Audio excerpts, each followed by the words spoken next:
Oke,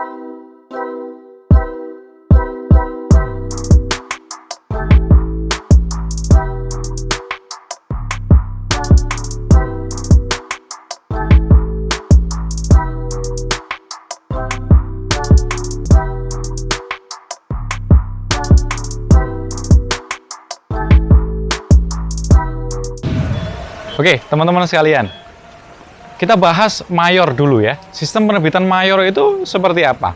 Nah, kalau seperti apa tadi sudah kita sebutkan di video yang sebelumnya. Di video kali ini kita akan bahas kelebihan dan kekurangannya, gitu ya. Kita awali dari kelebihan dulu. Kelebihan dari penerbit mayor tentu penulis tanpa mengeluarkan biaya. Enak banget kan? Jadi penulis tidak perlu modal, gitu kan?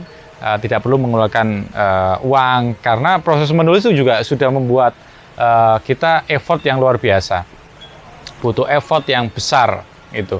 Nah, di mayor penulis tidak perlu untuk mengeluarkan biaya, gitu. Nah, yang kedua, kelebihan dari sistem mayor adalah buku dijual di toko buku. Jadi kalau ada teman dari jauh yang tanya bukunya dibeli di mana, ya silakan ke toko buku terdekat, gitu. Nanti silakan dirak tentang buku motivasi atau tentang bisnis. Nah, kita hanya sekedar menyampaikan itu. Nah, sehingga penulis tidak perlu untuk repot-repot gimana jualan, gitu ya. Kalau bukunya laris, tapi kalau laris ya tetap aja harus jualan, gitu ya. Nah, kalau toko buku kita lebih gaya sih, lebih apa istilahnya ya? Buku kita berada di semua toko buku kita dipajang di sana dan sebagainya. Kalau laris, tapi kalau tidak laris ya mungkin beberapa pekan sudah tidak ada, buku kita diturunkan atau dipindah rak. Tapi no problem, buku kita nampil di toko buku, itu sebuah gengsi yang luar biasa bagi seorang penulis.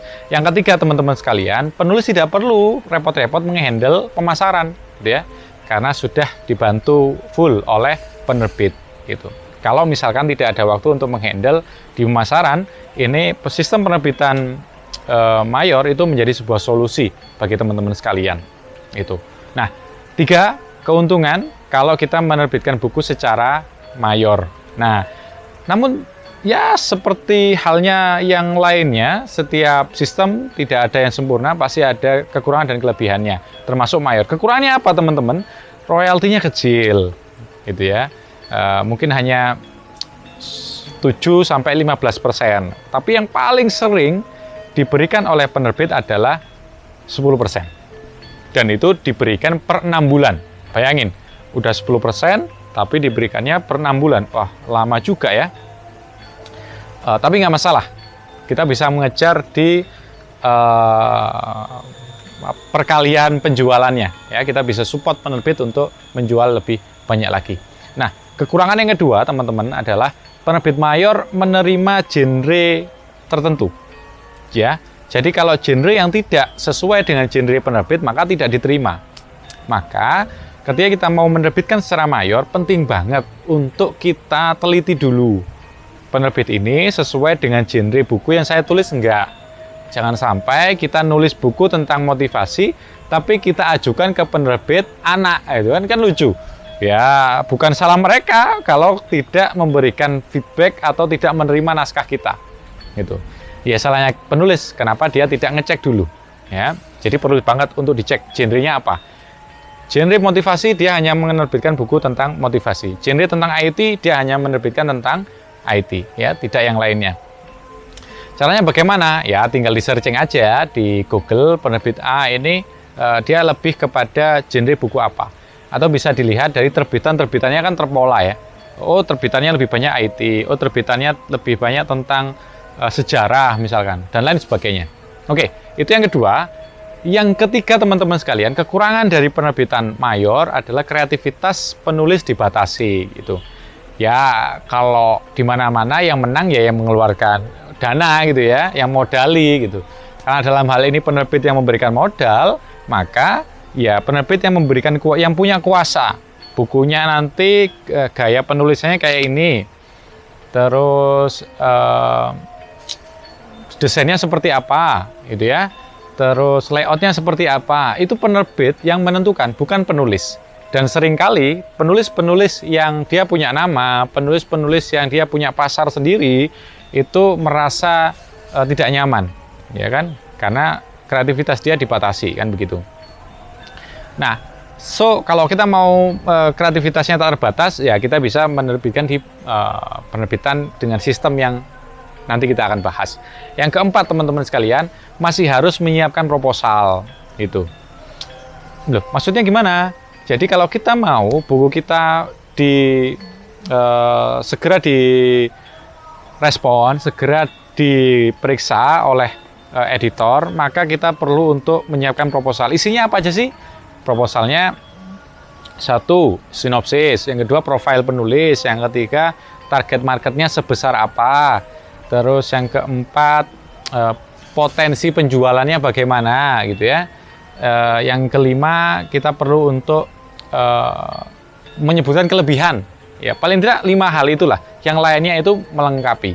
Nah, karena memang banyak sekali penulis yang mengajukan penerbitan ke penerbit, sehingga nggak mungkin semua naskah dibaca dari awal sampai akhir. Pasti dicari dulu mana yang menarik. Kalau nggak menarik ya nggak akan diperiksa oleh editornya, kan gitu. Yang kelima, kelemahan bagi penerbit mayor adalah penulis wajib membeli buku sebelum proses. Jadi di beberapa penerbit sekarang sudah banyak untuk memberlakukan sistem ini. Maksudnya bagaimana? Penerbit gitu ya akan menerbitkan buku A kalau ya si penulis itu mau membeli buku pre-order, bayar duluan. Oke, buku ini akan dicetak 3.000 eksemplar, tapi penulis harus membeli 1.000 eksemplar. Gitu. Dengan diskon berapa coba? 10%. Jadi 15%. Penulis beli dengan diskon 15%, ya dari total 3.000 itu dia beli 1.000, setelah itu baru diterbitkan. Tapi kalau tidak ada penulis tidak mau menerbitkan, ya nggak mau biasanya penerbit. Ini biasanya untuk penulis-penulis pemula yang mungkin pasarnya masih belum jelas. Tapi kalau penulis-penulis yang sudah papan atas itu nggak perlu lagi seperti itu. Penerbit sudah langsung percaya, gitu ya. Dan yang keenam, teman-teman sekalian, atau kelemahan yang terakhir adalah pembeli sudah jarang ke toko buku, gitu. Loh, ini buku kok sekarang sepi ya, gitu. Loh, buku itu nggak sepi, tapi orang berpindah dari membeli di toko buku menjadi membeli ke online, marketplace gitu ya, terus grup WhatsApp, komunitas, terus membeli ke guru yang diikuti. Jadi buku sekarang itu sifatnya lebih personal, ya. Buku sifatnya lebih market, sesuai dengan marketnya, niche market lah istilahnya seperti itu, gitu. Nah, ya eranya sudah bergeser. Jadi bukan buku yang tidak relevan hari ini, tapi orang berpindah dari belanja di toko buku dengan belanja ke online.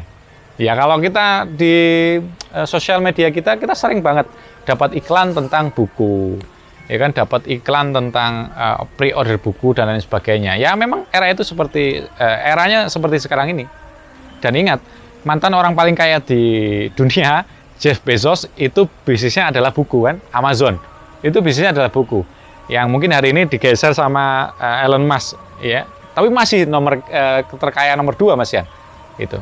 Nah, itu teman-teman sekalian, kelebihan dan kekurangan sistem penerbitan mayor.